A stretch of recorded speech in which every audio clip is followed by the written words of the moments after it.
ओम नमः सिद्धेभ्यः। नमः समय साराय स्वानुभूत्या च काश्यते चिरस्वभावाय भावाय सर्वभावान्तरच्छिदे अनन्तधर्मणस्तत्त्वं पश्यति प्रत्यगात्मना अनेकान्तमयी मूर्ति नित्यमेव प्रकाशिता। नमो अरिहन्ताणं नमो सिद्धाणं नमो आयर्याणं नमो अध्यायाणं नमो लोय सभ्यसाहूणं। पंच परमेष्टि भगवान की 1008 देवादेव पारसनाथ भगवान की आचार्य भगवान कुंद कुंद स्वामी की आचार्य भगवान विशुद्ध सागर जी महाराज की परम पूज्य शुद्ध सागर जी महाराज की जय। असम सागर जी महाराज की जय। संघ की जय। यहाँ कल चर्चा चल रही थी अपनी मोह के बारे में। ये जो मोह है उसका मजा अलग ही है। मोह का जो मजा है वो मजा संसार में कहीं नहीं है। और इस मोह के मजा के लिए आदमी अपना सारा कार्यक्रम कर रहा है। ठीक है हाँ ठीक है। तो जिसको वस्तु का यथार्थ स्वरूप हो जाए और उसके पास मोह बना रहे, ऐसा हो नहीं सकता। हाँ, और जिसको वस्तु का यथार्थ बोध नहीं हो और मोह चला जाए, ऐसा हो नहीं सकता। मोह ना तो पूजा पाठ करने से जाएगा, ना अभिषेक करने से जाएगा, ना किसी भी क्रिया करने से जाएगा। मोह जब भी जाएगा तो वस्तु का यथार्थ स्वरूप करने से जाएगा। इसलिए हमारा सबसे पहला कर्तव्य क्या है? अपन को वस्तु का यथार्थ स्वरूप करना चाहिए। संजय भाई ठीक है, क्योंकि वस्तु का स्वरूप अपनी दृष्टि में आया कि अरे मोह में आनंद है कहाँ?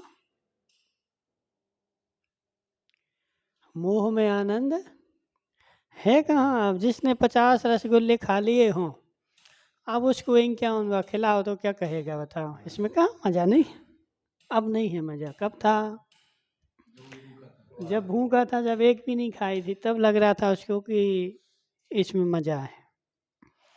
तो जब तक ऐसे व्यक्ति को वस्तु का भान नहीं हुआ था, तब तक उसको मोह में आनंद आ रहा था। और जैसे वस्तु का भान हो गया, यथार्थ ज्ञान हो गया, तो तुरंत छोड़ करके भाग जाता है कि इसमें है मोह, इसमें आनंद है कहाँ। जैसे वो वज्रभानु और उदय सुंदर थे ना, 2 जने। तो वज्रभानु की शादी हुई थी उदय सुंदर की बहन से, और इतना मोह था कि 1 मिनट के लिए वे छोड़ नहीं सकते थे। तो जैसे ही वज्रभानु लेने के लिए आया तो उदय सुंदर भी बोले कि हम भी साथ में ही चल रहे हैं, हम इसके साथ, तो इसके बिना तो रह नहीं सकते, 1 मिनट भी नहीं रह सकते, इसलिए हम भी तुम्हारे साथ में चलते हैं। और दोनों के दोनों साथ में चले गए और रथ में बैठ के गए। तो बीच में जो है रास्ते में मुनिराज मिल गए, जंगल में खड़े थे ध्यान में। और जैसे ही ध्यान में खड़े थे तो वज्रभानु को पूर्व भाव का ज्ञान हो गया। पूर्व भाव में ज्ञान किया होगा, वो ज्ञान जो था ना उजागर हो गया मुनिराज को देख करके कि हम भी पूर्व भाव में ऐसे मुनि थे, और मुनि कर करके सब में ज्ञान हो गया। मिथ्या जो है 1 मिनट में विगलित हो गया। और 1 मिनट में जैसे ही विगलित हुआ तो वह मुनिराज को टकटकी लगा करके देखने लगे। कौन? वज्रभानु। ठीक है, तो उसको देखते देखते देखते देखते उदय सुंदर जो था बोला, तुम तो ऐसे देख रहे जैसे मुनि बन जाओगे। बोले बन जाऊंगा तो क्या करोगे? बोले हम भी बन जाएंगे।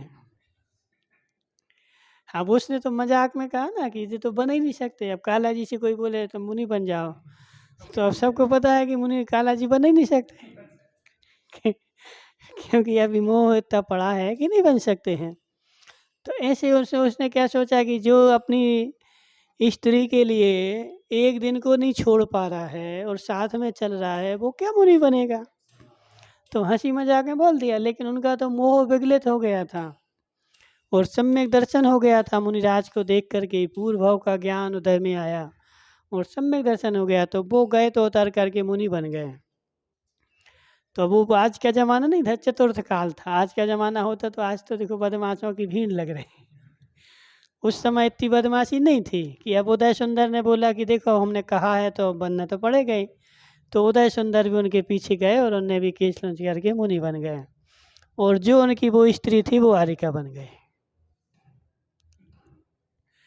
तीनों के तीनों जो थे, तीनों की दीक्षाएं हो गई। तो कहने का आशय क्या था कि देखो जो व्यक्ति थोड़े समय पहले अपनी स्त्री को नहीं छोड़ पा रहा था एक दिन के लिए, उसमें उसको आनंद आ रहा था, उसमें उसको मोह था, और जैसे ही वो मोह विगलित हुआ वैसा उसको आसार लगा और उसने आजीवन के जिंदगी भर के लिए छोड़ दिया। किसके बल पे? ज्ञान के बल पे, और उस मोह खत्म होने के कारण। तो ऐसे जब तक हमारा मोह विगलित नहीं होगा धर्मचंद जी शास्त्री, तब तक हमें संसार अच्छा लगेगा, संसार की वस्तुएं अच्छी लगेंगी, 5 प्रकार के पाप में आनंद आएगा। संजय भाई, दुकान में बैठ करके हमें हमने किसी को ठग लिया तो ठग करके हमें आनंद आएगा, देखो हमने कितना अच्छा काम किया।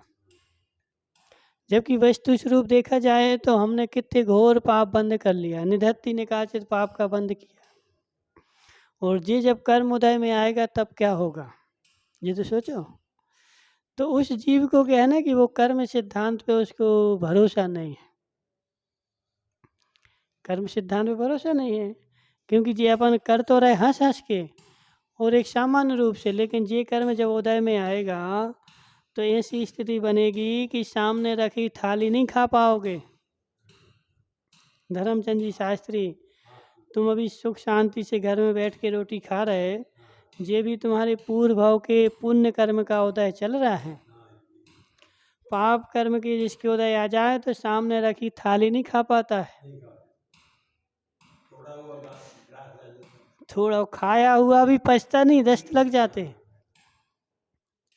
तुमने भोजन कर भी लिया, खा भी लिया, पेट में भी चला गया, लेकिन पेट में भी जाने के बाद अब बहुत सारे लोग हमारे पास आते, बोले हमारा आशीर्वाद दें, तो क्या हो गया, अब इनको ऐसी बीमारी है, पचता नहीं है,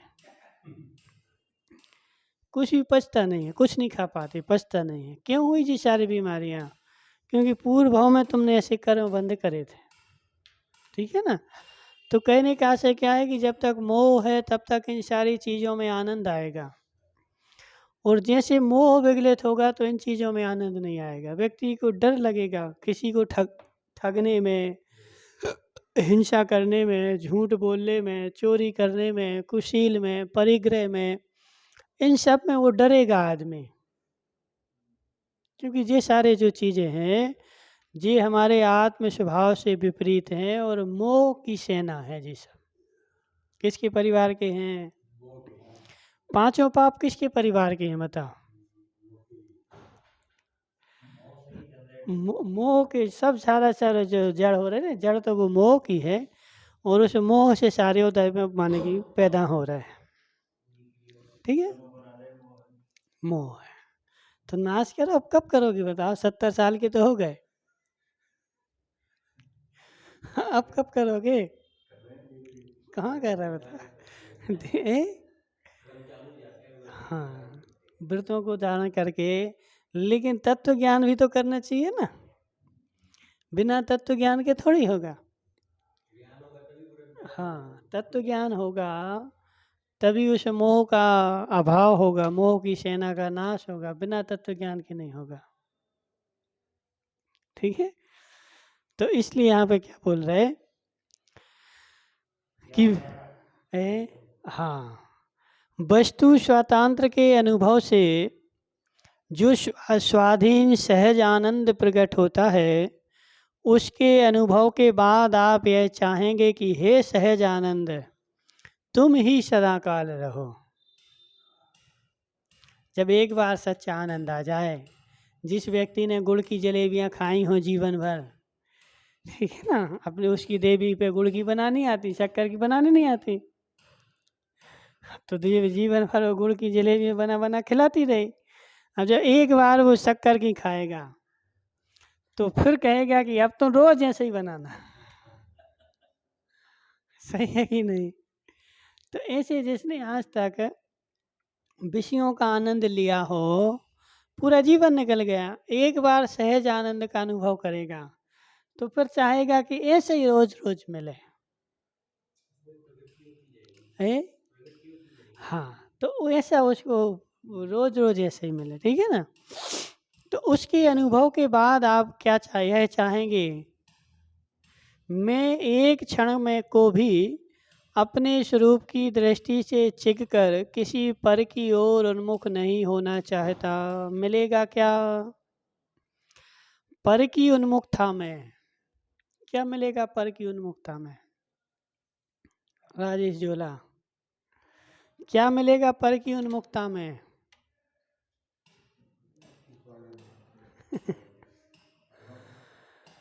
अच्छा, तुम किस पर की ओर उन्मुख होना चाहते हो? बताओ, किस पर की ओर उन्मुख होना चाहते हो? नहीं आया समझ में? तुम किस पर की ओर उन्मुख होना चाहते हो, मतलब किस पर को पाना चाहते हो, किसको अपना बनाना चाहते हो? धन दौलत को, धन वैभव सोना चांदी, इन सब को? ये तो जड़ है, अचेतन है, ये कुछ भी आपके धैर्य के लिए चेष्टा नहीं करते। अपन को ऐसा लगता है ना, इतना धन आ गया, देखो अब शांति शांति है। तो वो धन आया ना, वो धन ने क्या तुम्हारी शांति के लिए चेष्टा करी? धन ने तुम्हारी शांति के लिए चेष्टा करी क्या? नहीं आया समझ? हाँ, तो वही तो बोले ना कि वो पुद्गल है, जड़ है, अचेतन है, ठीक है। वो तुम्हारे सुख के लिए, शांति के लिए चेष्टा करे, उसके पास ऐसी शक्ति नहीं है। फिर भी अपन क्या कर रहे हैं, वो अपने लिए तो कुछ नहीं कर रहा, लेकिन अपन उसके लिए सब कुछ कर रहे हैं। और एक दिन नहीं कर रहा, दिन रात कर रहे हैं। एक दिन नहीं कर रहे, 1 घंटे नहीं कर रहे, कब कर रहे हैं? 24 घंटे कर रहे हैं, और उसी का चिंतन चल रहा है, उसी का मनन चल रहा है। किसका? अब जी संसार ही नाम, पुद्गल की माया। संसार किसका नाम बताओ? 6 द्रव्य में से 5 द्रव्य तो 4 द्रव्य जो हैं वो तो अपने स्वभाव में हैं, कभी विभाव में होते ही नहीं हैं।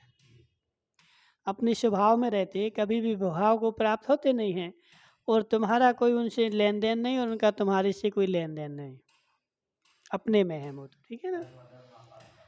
लेकिन मात्र एक जो पुद्गल है ना, इस सारी पुद्गल की लीला का नाम ही संसार है। जीव संसार में आता है, इसको चारों ओर क्या देखता है बताओ? पुद्गल ही देखता है, और इस पुद्गल देखता है, और उस पुद्गल के काम में जो है यह जीव लीन हो जाता है। उस पुद्गल को बदलने में, उस पुद्गल को अपना बनाने में, उस पुद्गल का परिवर्तन करने में, उसको सुधारने में, उसको जोड़ने में, और उसकी उसी के में लीन हो जाता है। और ऐसा लीन होता है कि सारे जीवन निकल जाता है, और कितने यदि ठोक पीट के भी समझाओगे तब भी नहीं समझेगा।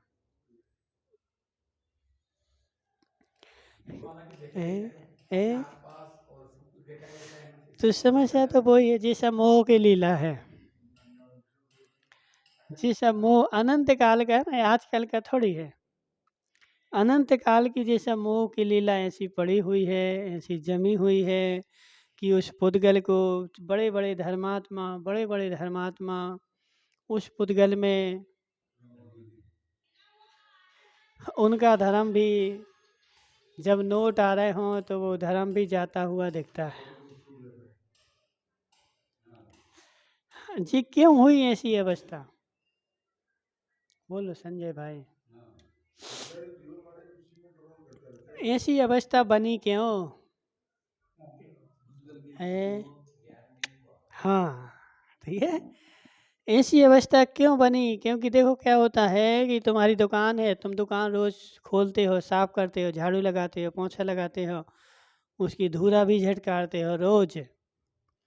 तो ऐसे हमें जो वस्तु स्वरूप का यथार्थ ज्ञान हुआ है, उस अपने ज्ञान आत्मा के ज्ञान आनंद में रोज़ झाड़ू भी लगाना पड़ेगा, पोंछा भी लगाना पड़ेगा, रोज़ फटकारना भी पड़ेगा।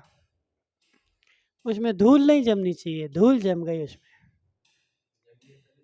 बस एक बार यदि किसी को सम्यक दर्शन भी हो गया तो एक बार होने मात्र से कल्याण नहीं होगा। उस सम्यक दर्शन को रोज फेरना पड़ेगा, उसका रोज सफाई करनी पड़ेगी, वरना सम्यक दर्शन होने के बाद भी अर्धपुद्गल परावर्तन काल तक भटकन हो जाएगी, अनंत काल। एक पुद्गल परावर्तन के अनंतवें भाग में भी अनंत सागर होते हैं। संजय भाई कितना बड़ा है, ठीक है ना। इसलिए कहने का आशय क्या है कि एक बार यदि तुमने वस्तु का ज्ञान कर लिया, आचार्य विद्यासागर महाराज कहते थे कि साधु के लिए एक चरणानुयोग का ग्रंथ हमेशा पढ़ते रहना चाहिए। 4 टाइम के स्वाध्याय में एक टाइम में चरणानुयोग का ग्रंथ पढ़ना ही चाहिए। क्यों पढ़ना चाहिए? क्यों पढ़ना चाहिए? क्योंकि जब तुम उसको फेरते रहोगे तो तुम्हारे वो ज्ञान में बना रहेगा कि हमें ऐसा करना है, ऐसा नहीं करना, ऐसा करना है। और एक बार जीवन में तुमने पढ़ के रख दिया, अब किसी से पूछो पेमल जोड़ा से जी ग्रंथ पढ़ लिया? हाँ हाँ पढ़ लिया, उस समय पढ़ा था। तो कहने का आशय क्या है कि वो चीज़ प्रतिदिन अनुभूति में आती रहनी चाहिए, ज्ञान में आनी चाहिए। और ज्ञान में आएगी, फेरने में आएगी तो तुम्हारा थोड़ा सा उससे और उपयोग जाएगा। श्राप का चार पढ़ो, एक समय जो है, एक समय श्राप का चार पढ़ो, एक समय द्रव्यानुयोग का पढ़ो, एक समय सब पढ़ो। यदि चारों समय एक सा पढ़ोगे, नहीं हो तो सकता है, लेकिन चारों समय यदि तुम एक ही एक ग्रंथ पढ़ोगे ना तो कहीं ना कहीं वो एकांतता आ जाती है, कहीं ना कहीं गड़बड़ हो जाते है। कैसा?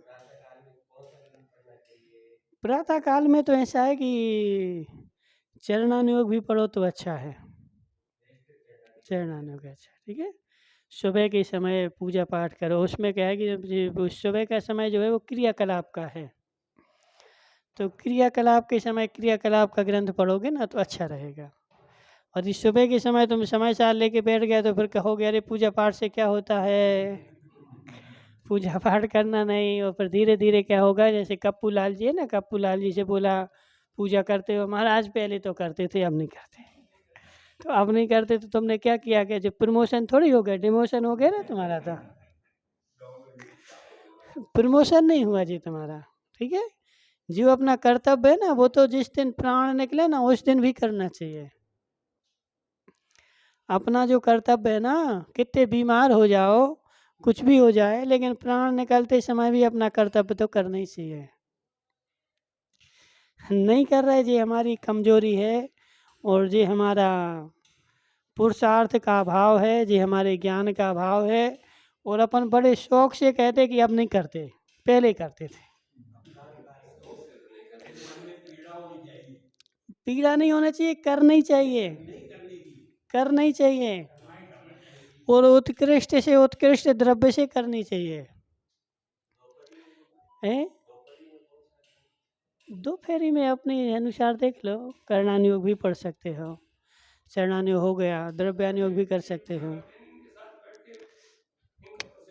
नहीं, इन कपड़ों से नहीं करना है। हाँ सुनो हमारी बात, इन कप्पू लाल जी को समझा देना कि देखो क्या है, अभी तुम्हारी ऐसी अवस्था नहीं हुई कि तुम पूजा नहीं कर सको, अभी हाथ पैर तुम्हारे सब चल रहे हैं, ठीक है ना। और सुनो देखो, पूजा के समय धर्मचंद जी शास्त्री कभी कंजूसी नहीं करनी चाहिए पूजा में। सुनो हमारी बात सुनो, जैसे अब तुम बूढ़े हो गए, तुमने अपने बेटों को जो देना था दे दिया, दे दिया कि नहीं दिया? दे दिया। अब तुम्हारे पास कुछ है कि नहीं है? है। अब उसमें अब तुम अपना एक हिस्सा बनाओ कि इतने की हम रोज 100 रुपये दिन की पूजा करूँगा। अब तुम्हारे पास बचा हुआ है, ऐसा तो है नहीं कि है नहीं है, बचा है ना। अब उसमें तुम अपना एक पूरी दिनचर्या बनाओ, इतने हमारे जी खाने के लिए है, इतने हमारे घूमने के लिए है, और जो इतना भाग जो है जो पूजा दान पूजा के लिए है। उसमें कंजूसी नहीं करना, अच्छे उत्कृष्ट भले 100 रुपये की तरफ एक दिन में चढ़ाई जाए। अब तुम्हें पता हम 70 के हो गए, 30 साल से ज़्यादा तो जीना नहीं है। तो 30 साल के लिए जब तुम्हारे पास जो पूंजी है उसमें जो आ रहा है उसका एक आमदनी का अब लिमिट, अब जोड़ने के उसमें नहीं रहोगे, अब इतने जुड़ गए, इतने लाख हो गए, अब जोड़ने का काम नहीं है। अब जो है ना, अब तुम्हारे पास कोई जोड़ने का काम नहीं है, जो है जो आ रहा है उसका एक लिमिट बनाओ कि हमारे पास 1000 रुपये यदि महीने के आते हैं, जो भी आता है ना, तो उसमें बनाओ कितने की हम पूजा करेंगे। उत्कृष्ट उत्कृष्ट चढ़ाओ ना, काजू पिस्ता बादाम सब चढ़ाओ ना। तुम तो क्यों कंजूसी करते हो, 10 रुपया किलो के चावल ही लाएंगे हम तो टूटे फूटे से। तो ये भी मोह की लीला है, भगवान के सामने हो करके नहीं चढ़ा पा रहा है, ये बेचारे की मोह की लीला है। यदि मिला है तो अच्छा चढ़ाना चाहिए, संजय भाई सत्य है कि नहीं। अब ऐसे नहीं कहना कि अब देख वो तो माली ले लेगा, माली से क्या मतलब हमें, माली से क्या मतलब हमें, हमें तो चढ़ाने से मतलब है ना, हमें तो चढ़ाना है, सोने के चढ़ाओ चांदी के चढ़ाओ, जो है वो चढ़ाओ। अब कंजूसी नहीं करना चाहिए कप्पू लाल जी, तुम्हारे पास भी कोई कमी नहीं है, ठीक है ना। नहीं तो आशीर्वाद है तो उसका उपयोग करो ना। हाँ नहीं नहीं नहीं, वो बार बार नहीं चलेगी, चढ़ा दी तो चढ़ा दी। वो जैसे चांदी की बादाम बनवा दी तुमने और वो बादाम यदि चढ़ा दिया, वो दूसरी बार नहीं चढ़ेगी, चढ़ गई वो तो। ए जाप नहीं, जाप की बात अलग चीज़ है, जाप में तो अपन चढ़ा नहीं रहे, माला फेर रहे, ठीक है ना। लेकिन जो तुमने जैसे बादाम चावल बनाए और वो तुमने चढ़ा दिए, अब वो दूसरे दिन नहीं आएंगे काम, चढ़ा दिए फ्री हो गए, वरना तुम भी होशियार हो। चांदी की बादाम बन, नहीं ऐसा नहीं होता है, ऐसा नहीं होता है, देखिए चढ़ा हुआ द्रव्य वापस नहीं होता है ऐसा, वो सब निर्माल्य का दोष लगेगा। नहीं नहीं नहीं नहीं नहीं, वो दिखावा है, उससे मतलब नहीं है। तुमने जो चढ़ा दिया ना, महाराज के सामने भी आ गए, तुमने यदि मोती भी चढ़ा दिए तो वो मोती भी माली के यहाँ ही जाएंगे, तुम्हारे घर में नहीं जाएंगे, ठीक है। नारी का वो माली के यहाँ जाएगा, माली के यहाँ जाएगा, मंदिर में नहीं जाएगा, ठीक है। नहीं नहीं, कमेटी में नहीं जाएगा वो चांदी, वो चढ़ाया हुआ जो भी द्रव्य है ना वो सब माली में जाएगा, माली का हो गया। यदि वो तुम्हें भेंट कर रहा है, यदि वो तुम्हें हमारी बात भेंट करता है कि ये नारियल हमने मंदिर के लिए भेंट किया, तुम्हें दे रहा है, वो बात अलग चीज़ है, ठीक है ना। यदि उसने महाराज के सामने आगे चढ़ा दिया है तो फिर वो तुम्हारे काम में नहीं आएगा, ठीक है। संजय भाई कुछ कहना तो नहीं है। तो वो चीज़ तुम्हारे काम में नहीं आती है, चाहे सोने का हो चाहे चांदी का हो, चढ़ा दिया तो चढ़ा दिया, ठीक है, वो फिर दूसरे दिन काम में नहीं आएगा। एक तो है, हाँ सुनाओ। हाँ कौन सी माता जी ने कहा था, नहीं नहीं ऐसा नहीं है, एक है अभी दिख रहा है,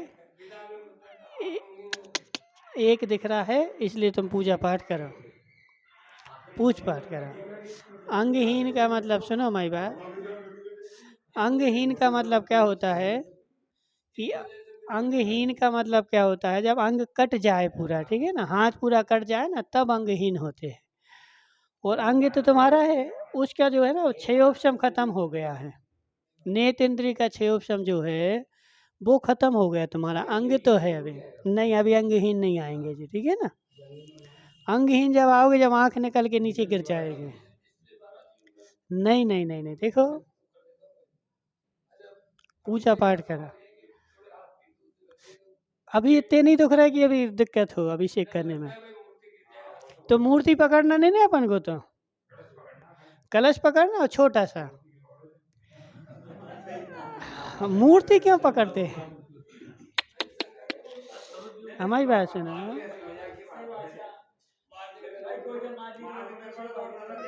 अब सुनो,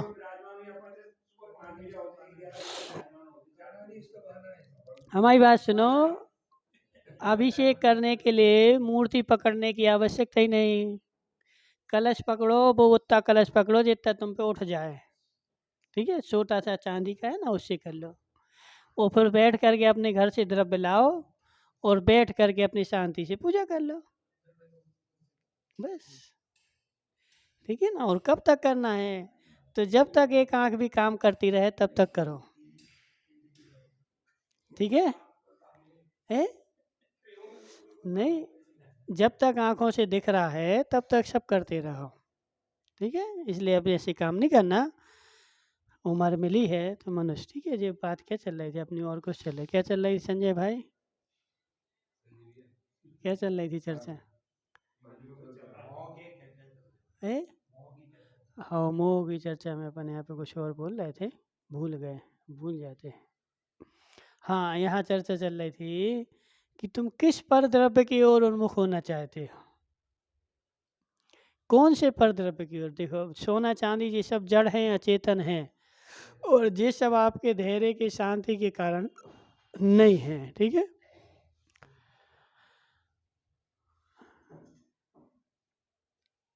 तो नाक, थूक, मल आदि से भरे हुए दूसरे के शरीर से भी क्या मिलेगा तुम्हें? दूसरे के शरीर से क्या मिलेगा बताओ? कुछ नहीं मिलने वाला है। अपना ही सब खोकर जाएंगे मित्रजन। अनुरागी जन को बड़ा प्रेम दिखाते हैं, वह प्रेम प्रदर्शन का बड़ा धोखा है नवरत्न भाई। संसार में जो जो प्रेम दिखा रहा है, जी मात्र प्रदर्शन का धोखा है, दिखावे का धोखा है, ठीक है? इसलिए जो जो तुम्हें ज़्यादा प्रेम दिखाए ना, उसे संभल के रहना। हमने पहले ही बोला था। जो आदमी ज़्यादा प्रेम दिखाता है उस आदमी से ज़्यादा संभल के रहना, ठीक है? पहले संसार में पहले आदमी को तोलो, पहले आदमी को देखो। पहले ही तुम लोग क्या है कि देखो, देखते ही बिल्कुल दया आ जाती है। वो तुम्हारी दया नहीं है, वो कसाय है। व्यक्ति को देखते ही दया आ गई ना, वो दया भी तुम्हारी कसाय है। पहले उसकी वास्तविकता का तो अनुभव करो, उसको स्वरूप तो जानो कि वास्तव में ये वस्तु ऐसी है कि अन्य रूप है। बाजार में बहुत सारे लोग घूमते, अरे 4 दिन से भोजन नहीं किया, 10 रुपया दे दो, ऐसा दे दो, पैसा दे दो। एक बार हमारे वो कहीं आए, हम बैठे थे, भिखारी आ गया, बोले वो 4 दिन से भोजन नहीं किया। तो लोगों ने 2 रोटी दे दी, उसने फेंक के भाग गया। पैसे चाहिए उसको, पैसे नहीं देना। हमने बोला पैसे नहीं देना, भोजन नहीं किया ना, तुम रोटी खा ले, बैठ जाए यहाँ पे। तो उसको रोटियां दी तो रोटी वहीं डाल के चला गया, नहीं चाहिए। ऐसे लोगों के ऊपर दया नहीं करना है, वो बात अलग चीज़ है। वो मना, पैसे, हमारी बात तो सुनो, पैसे के लिए मना नहीं कर रहे, लेकिन जब दो, जब पूरी स्थिति जान करके। अब वो पैसे जो मांग रहा है ना, वो दारू पीने के लिए मांग रहा है, बस वो पीने के लिए मांग रहा है। वो जो है ना, वो पीना खाना उसको उसके लिए मांग रहा है। इसलिए व्यक्ति की जब तक पूरी स्थिति अपन नहीं जान लो, तो व्यक्ति तो क्या है कि वो रोने धोने बैठ जाएगा। और एक्टिंग जो है ना, वो नाटकबाज ज़्यादा एक्टिंग करता है। जो व्यक्ति यदि वास्तविक दुखी होगा वो उतनी एक्टिंग नहीं कर पाएगा। पिंकू भाई, तुम्हारे यहाँ जैसे कोई वास्तविक बीमार आ जाए, उतनी अच्छी एक्टिंग वो नहीं कर पाएगा जो नाटक वाला कर पाएगा, क्योंकि उसका तो रोज का काम है ना। जो व्यक्ति देखो, जिसके ऊपर जैसे धर्मचंद जी शास्त्री हैं, कभी उनके ऊपर तकलीफ आ जाए और तकलीफ आकर के यदि किसी के यहाँ कुछ मांगने जाएं, तो उतनी एक्टिंग नहीं कर पाएंगे, क्योंकि इनको ज़िंदगी में पहली बार काम पड़ा, पहली बार काम पड़ा ना, तो इतनी इतनी एक्टिंग नहीं आएगी। लेकिन जिसका रोज का काम है वो तो ट्रेंड हो गया ना उस चीज़ में। और वो ऐसी एक्टिंग करेगा कि तुम्हें ऐसा लगेगा कि संसार का सबसे बड़ा दुखिया तो यही है। इससे बड़ा कोई दुखिया नहीं है। और तुम्हारा क्या होगा कि धोखे में आ जाओगे। इसलिए नवरत्न भाई, संसार बहुत बड़ा है। ठीक है, संसार बहुत बड़ा है और ऐसे काम चलने वाला नहीं है। ठगाए जाओगे, पग पग पे ठगाए जाओगे। जहाँ देखो वहाँ संसार में ठगने वाले बैठे हैं और ठगने के लिए बैठे हैं। इसलिए पहले देखो, करुणा तो आनी चाहिए, लेकिन करुणा आने के बाद पहले अपन को खोजबीन करनी चाहिए, वास्तविक स्थिति क्या है। ये जो रो रहा है ना सामने बैठा आदमी, क्यों रो रहा है?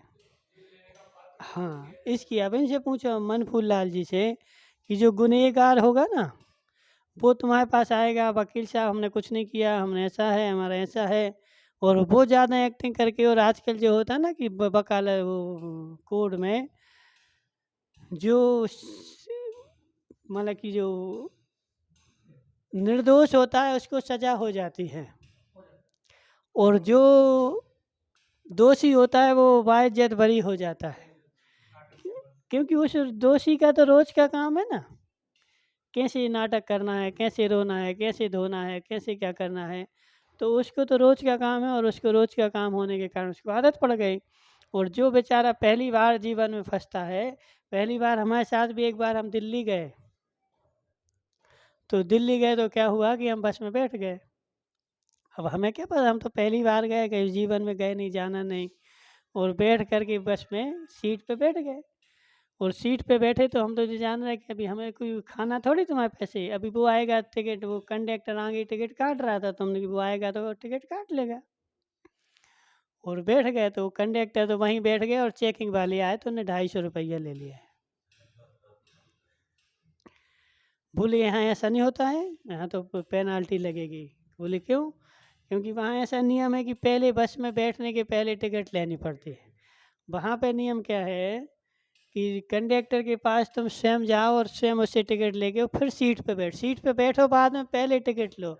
अब हमें तो कुछ पता नहीं कि क्या है। अब एमपी में तो ऐसा होता है कि तुम तो जाके बैठ जाओ, और कंडक्टर आता है तो वो 4 बार आता है, 4 बार आता है, 4 बार आगे पूछेगा टिकट टिकट टिकट, तो ले लेते। तो कहने का आशय क्या है कि अपना वो उद्देश्य नहीं था कि तुम्हें हमें बिना टिकट के घूमना है। लेकिन जो बिना टिकट वाले थे ना, वो तो वो आगे से चेकिंग वाले घुसे, वो पीछे से उतर गए। तो जो बिना टिकट वाले थे वो तो बच गए, और जो पता नहीं था, सामान्य रूप से था, वो फंस गए। तो समस्या संसार में ऐसी है कि जो वास्तविक होता है वह तो बेचारा फंस जाता है, और जो बनावटी होता है वो निकल जाता है। ठीक है ना? तो इसलिए पहले वस्तु स्वरूप को जानना चाहिए। पुनि संगी, दया भी वो तुम्हारी निर्दया है, अदया है। तुम्हारी वो दया दया नहीं है। कौन सी दया? जो तुमने वस्तु स्वरूप को जाने बिना जो दया करी गई है, वो तुम्हारी दया दया की कोटि में नहीं आएगी। इसलिए संजय भाई, पहले वस्तु स्वरूप को जानो। जो भी व्यक्ति है, वस्तु है, उस व्यक्ति को पहले खोजबीन करो। उस वस्तु तत्व को, जो पेंसिल है ना, इस पेंसिल को भी पेंसिल तब मानो तब इसकी पूरी खोजबीन, हाँ पेंसिल ही है, चला के देखो, दबा के देखो। ठीक है ना? इस पेंसिल को भी नवरत्न भाई, इस पेंसिल भी खरीदने जाओ तो ऐसी नहीं कि उससे बोल दिया खरीद एक पेंसिल का पैकेट दे, तो उसने पैकेट डाल दिया अंदर। नहीं, पेंसिल का पैकेट भी लो, पैकेट में से पेंसिल निकालो, पेंसिल को भी दबा के देखो असली है कि नकली है, छील के देखो, असली है बस। ठीक है, फिर उसकी पूरी परीक्षा करके और फिर ही कोई चीज़ लेनी चाहिए। अब तुम लोग राजस्थान के चीज़ लोग ऐसे हो कि वो विश्वास ज़्यादा करते हैं ठीक है ना? इससे विश्वास नहीं करना चाहिए, क्योंकि आजकल क्या है कि संसार में कोई विश्वास का पात्र नहीं है। विश्वास का पात्र वास्तव में, और ऐसे में समस्या क्या है कि जो वास्तविक चीज़ है वो वास्तविक चीज़ तो हो नहीं पाती है, और जो लुटेरे हैं ना वो मज़ा मारते हैं। संजय भाई, तो ऐसे हमारे संसार में क्या चल रहा है कि हम भी इस अनंत काल से संसार में क्यों घूम रहे? क्योंकि वस्तु स्वरूप का ज्ञान तो करते नहीं और धर्म करने बैठ जाते हैं। तो धर्म करने से क्या होता है कि जो अतत्व है उसका अपन श्रद्धान कर बैठते हैं और तत्व जो है उसको हमेशा छोड़ते रहते हैं। क्योंकि लगता है ऐसे ही नीरज भाई, जो अतत्व है वो तत्व जैसा लगेगा और जो तत्व है वो अतत्व जैसा लगेगा। ए?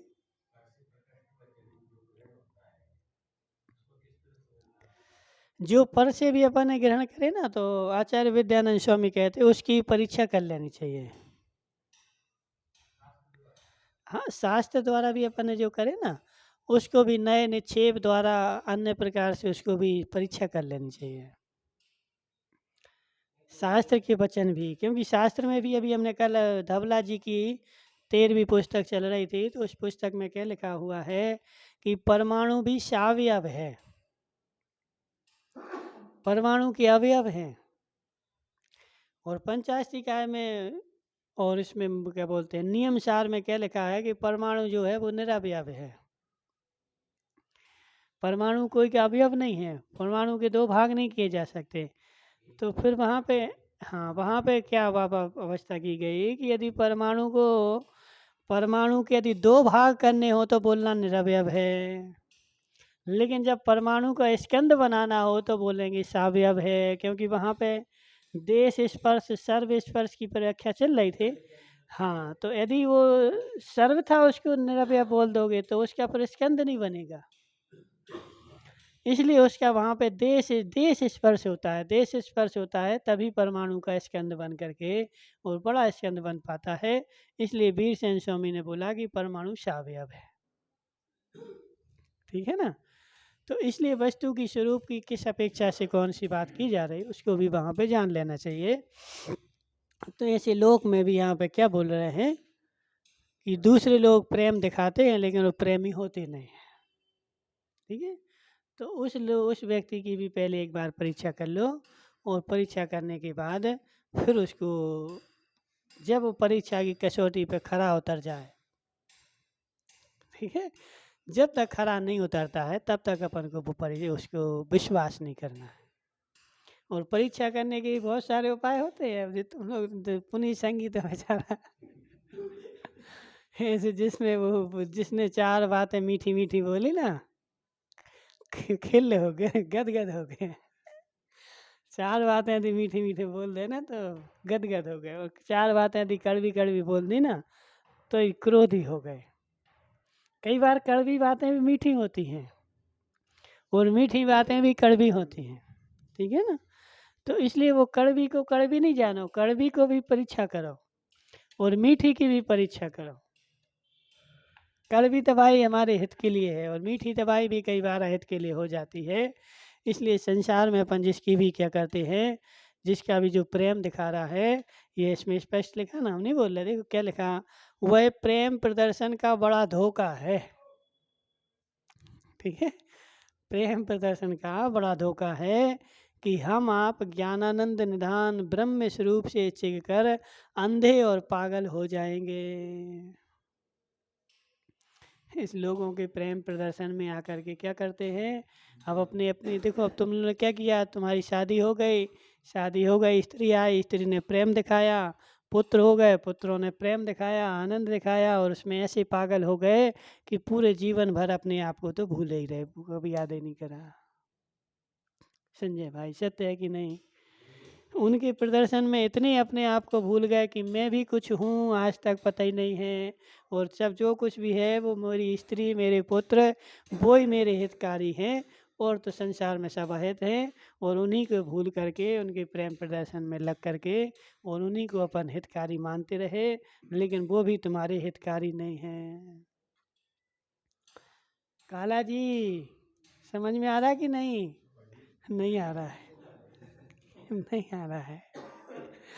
इसलिए समझ जाओ, समझ जाओ, देखो जा, ना नोटों से कल्याण होगा ना वोटों से कल्याण होगा। ठीक है? ये सब यहीं रह जाएंगे और तुम्हारे जाने के बाद सब लोग जो है तुम्हारा नोट वोट भी सब छीन लेंगे, लूट लेंगे, सब बंटवारा कर लेंगे, और तुम्हारे लिए कोई भी कुछ करने वाला नहीं है। हाँ, नहीं, हितोपदेशी को ही सबसे बड़ा हितकारी मानता है।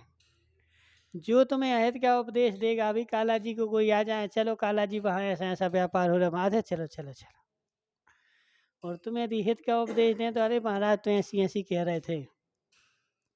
हितोपदेशी जो है ना, हितोपदेशी लगता है। एक व्यक्ति जयपुर में था, वो उसको कैंसर हो गया, और कैंसर होने के बाद डॉक्टर ने बोला कि यदि बीड़ी पियोगे तो मर जाओगे, बीड़ी नहीं पीना। तो उससे क्या बोला, यदि बीड़ी नहीं पीनी होती तो हम तुम्हारे यहाँ काहे को आते, हमें बीड़ी पीते रहे इसीलिए तो तुम्हारे पास आए हैं, ठीक है ना। तो वह हितोपदेश भी उसको अच्छा नहीं लग रहा है, हितोपदेश अच्छा नहीं लगता है।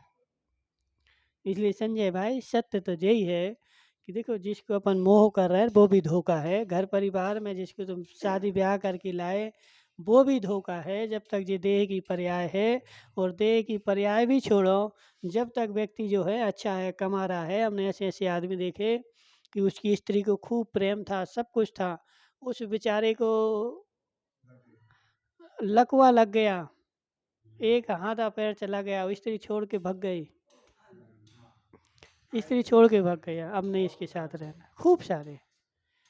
तो जिस सारा देखो, ये सब मायाचारी है, सब धोखा है। एक अपनी आत्मा जो है वही सत्य है, वही धर्म है, उसी पे विश्वास करना चाहिए, और संसार में कोई विश्वास का पात्र नहीं है। बोले शांतिनाथ भगवान की। बोलो मुनि श्री सुखसागर जी महाराज की जय।